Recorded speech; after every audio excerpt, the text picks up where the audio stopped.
li ñu wax nee naa leen waa axlu làmb ñoom ñoo ñàkk kii nag nekk Bombardier de Mbour ñëpp xam nañ ko mu nekk koo xamante ni nee naa leen ci Mbour la dëkk mais amul xaaj amul seen tey nag mu ñëw ci li nga xamante ne moom mooy dëju Père Balla maa ngi lay nuyu. waaw Fatou maa ngi lay nuyu di nuyu Sénégal yëpp di wax ni teewaay bi yomb na mën nga ko wax si mën nga ko résumé si lu yomb rek mooy Balla Gaye papale woon si ñun ñii nijaay ñii maam ñu xàlloon yoon bi nag ñoom ñoo xàlloon yoon bi tey ba tax ñun ñu ñemee ndax defe naa seen carrière ñun bi ñuy ñëw fekk na ñoom ñu ngi arrêté mais rafetal nañ ko ba xam ñun bi ñu ñëwee fekk nañ lépp rafet kon tey bu luy xewee du mbër mu dëkk Mbour ak mbër mu dëkk Guédiawaye ou ku dëkk Parcelles Balla Gaye ñëpp la woon kon moo tax tey ñu bàyyi lépp lu ñu doon def ñëw teew si bés bi jaale ñaanal ko yàlla xaaral ko àjjana ndax damay wax ni gën a bees le moo fi nekk mais naxar moom ñoo ngi moom a dëkk li ma lay wax léegi mu mat 1 an sama mag bi mu génnee àdduna ñoom ñëpp def délégation ku nekk ñëw jaale àddina moom noonu la rek nañ koy yéex di fayante mais mënul ñàkk kon tey tuuram la waaw ñu ngi koy ñaanal rek yàlla xaare ko àjjana fi daw si te mu rëcc lu mu doon defe fii yàlla may njabootam xolu muñ waaw sunu magum làmb la woon sunu tonton la woon sunu kilifa la woon kon tey bu li amee waaw lépp képp ku sportif rek lépp loo jàppoon da nga koy bàyyi nga ñëw teew donc defe naa tey su ma teewee dinaa teew si mbër yu bari kàddu mbër yu bari donc à travers sama kàddu daal maa ngi jaale Balla Gaye Ndour yàlla xaaral ko àjjana jégal koy bàkkaaram waaw. seen relation yéen ñaar nan la demee woon. waaw xam nga man sama côté yaay waalo lañu am na côté boo xam tey boo demee tey Thiago Tembey moom foofu la cosaanoo moom ñoom Souleymane Diaw ak ñoom Mohamed Ali ñi am na côté boobu ay bokk lañu mais xam nga làmb yenn saa yi dafay xaw a sorianto ay nit surtout bu ngeen bokkul écurie mais mbokk moo jiitu biñ mujjee gisante donc waxtaan nañu mu conseillé ma si làmb comme moo ñu jiitu mais relation humaine la ñu amoon maanaam nit ak nijaayam nit ak papaam jàmm rek lañ ma si seq nag mosuñu werante mosuñu xuloo mosuñu am dara maak moom jàmm lañ seq ba yàlla def tey mu jiitu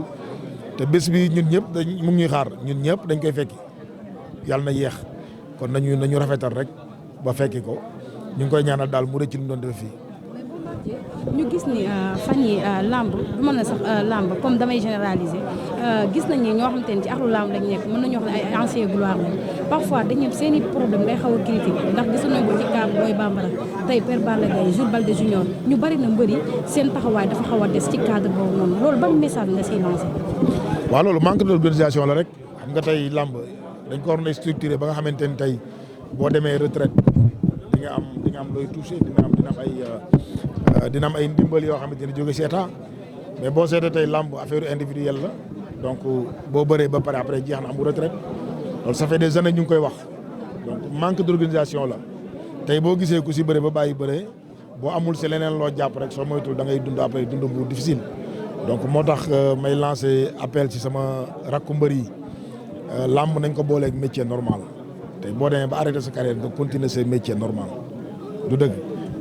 CNG bi fi nekk aussi tey di soog a ñëw nañu gën a organiser écurie yi ñu gën a jox cër aussi ancien gloire yi donc tey li ñuy dagg si mbër yi am benn partie boo xam te ne di dem si ancien gloire yi parce que boo seetee tey mbër yi feebar yëpp si ay difficulté la ñu nekk ancien gloire yi si ay difficulté la ñu nekk kon organisation la rek ñu am benn partie boo xamante ne tey day dem si ancien gloire yi waaw. beneen bi mooy dama def lu xaw a kii ndax gis nañ ni yow ak Balla Gaye da ngeen am combat nga am benn affaire boo xamante ni tey dafa am benn yoon laa mën a wax ne boo woon xale yi ndax parfois da ngay gis xale yi sax dañuy xaw a ragal adversaire yow tey dese moo tax nga ñëw fii tey Balla Gaye yéen ñaar da ngeen am combat loolu noonu ban message nga ciy lancé ak ci xale yi nga xamante ne instant bi nekk non lamb tey fo agré la rek man Baye Fall laa man am na yoo xamante ni dese naa koo dund noonu donc tey maam combat ak Balla Gaye te yàlla tere bu amoon naqar këram damay dem tey bi ma amee naqar sama kër dafaa ñëw donc tey kii turandoom la moom la tuddee boppam te turando dafa fort man tey ñëw ma fi en tant que dama am combat ak Balla Gaye ou dama am combat kenn dama ñëw tey jaale si sama mag sama nijaay sama papa tey fii ñuy jëm tey ñoom aali ñi ñoom manga ñi ñoom ñëpp tey bër nañ ba bàyyi bëri gis nga leen tey nii la ñu mel tey noonu laay demee bàyyi Balla Gaye day bàyyi Modou Lo day bàyyi Eumeu Sène day bàyyi donc kon loolu moo fi des ñun ñooy mayante jabar ñun ñooy tuddante doom ñun ñooy def lépp kon làmb foo ak ree la képp koo gis rek mu jël ko yóbbu ko fenn fi ba defee ne ay ennemi la ñu rek xamul lan mooy sport donc kon tey loolu moo ñu fi indi di jaale waale aussi Balla Gaye 2 parce que tey tudde na ko boppam mooy mu ñëw jël tur bi ba yëkkatiwaat ko fu kawe kon maa ngi koy jaale moom it te yàlla def na tey voilà am nañ combat donc loolu ñëwagul mënaguñ si wax tey dañu nekk si dëj donc voilà. Youssou Ndour doomam bi. di jaale aussi Youssou Ndour waaw Youssou Ndour doomam gisee nañ fii léegi donc maa ngi koy jaale bu baax moom it sunu rakk la sunu jarbaat bu nekk si làmb ji dafay waaram maa ngi ko koy jaale bu baax a baax di ñaan yàlla may ko xolu muñ moom it te yàlla taxaw ko nag ba tey lépp loo xam ne lu naqaroon papam la rek yàlla defal ko mu def ko incha allah. merci beaucoup.